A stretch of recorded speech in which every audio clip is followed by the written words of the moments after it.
Alors, avec Adeline Nonnet du JDE, on parle du sujet qui sera un des sujets phares du JDE de demain. C'est l'obésité chez les jeunes, Adeline. Oui, c'est ça, l'obésité chez les jeunes. Donc, depuis le 1er décembre, une meilleure aide va pouvoir être apportée aux jeunes. Donc, quand on dit jeunes, c'est entre 2 et 18 ans qui souffrent d'obésité. Jusqu'à la majorité, donc. C'est ça. Voilà. Donc, mais ici, la différence, c'est qu'on est descendu plus bas. On est retombé à 2 ans. Donc, aujourd'hui, selon les chiffres des experts qu'on a rencontrés, on a un jeune sur 15 qui souffre de cette maladie. Alors, on dit maladie, pourquoi ?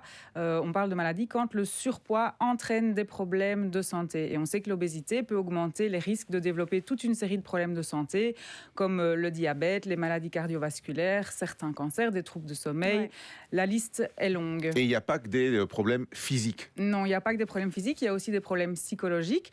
On sait qu'il arrive que certaines personnes obèses, et évidemment, il faut le dénoncer, sont montrées du doigt, et encore, c'est la manière gentille de le dire, on parle même de discrimination et d'exclusion. D'insulte. Dans une société, tout à fait, dans une société qui a tendance à valoriser la minceur. Donc l'obésité est une maladie qui a vraiment de grosses conséquences sur le quotidien des personnes qui en souffrent. Et il y a des aides qui sont mises en place justement pour ça. Oui, c'est ça. Et donc ici, depuis le 1er décembre, les jeunes vont pouvoir bénéficier d'un parcours de traitement sur mesure. Donc on parle d'un nouveau trajet de soins qui va être élaboré et proposé par 25 centres pédiatriques multidisciplinaires de l'obésité et donc qui sont mis en place au sein des hôpitaux. Dans ces centres, les professionnels qui suivent les jeunes vont avoir plus de temps pour le dialogue. Donc l'idée est de créer plus de liens avec le jeune. Et un climat de confiance aussi. Un climat de confiance par rapport au jeune, mais aussi par rapport à son entourage, parce qu'on sait qu'il n'y a pas que le jeune ne vit pas tout seul indépendamment, il fait partie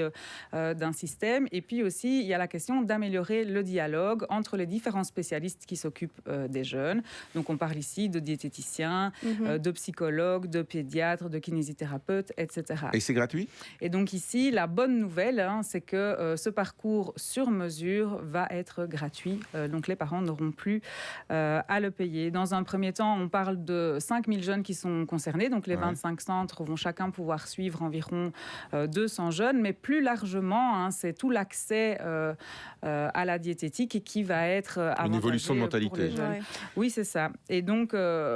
il y a l'enjeu de la perte de poids, on parle de diététique, d'obésité, on pense à la perte de poids. Mais évidemment, ce qui est important, c'est l'impact sur la santé. Et pour perdre du poids, il n'y a pas de secret. Il faut travailler sur les comportements, les habitudes. C'est multifacteur, multidisciplinaire. Voilà, mais on n'a pas le choix. Il faut manger mieux, bouger moins. Non, bouger plus. L'inverse. Voilà, bouger plus. Manger mieux, bouger plus, évidemment. Et surtout, prendre du temps. Parce que pour perdre du poids sur la durée, pour que ça tienne, de nouveau, il n'y a pas de secret, il faut du temps et il ne faut surtout pas se comparer aux autres parce qu'on est tous différents par rapport à la prise de poids. Certains prennent du poids au moindre écart, d'autres n'en prennent jamais alors qu'ils ont des comportements tout à fait inadaptés.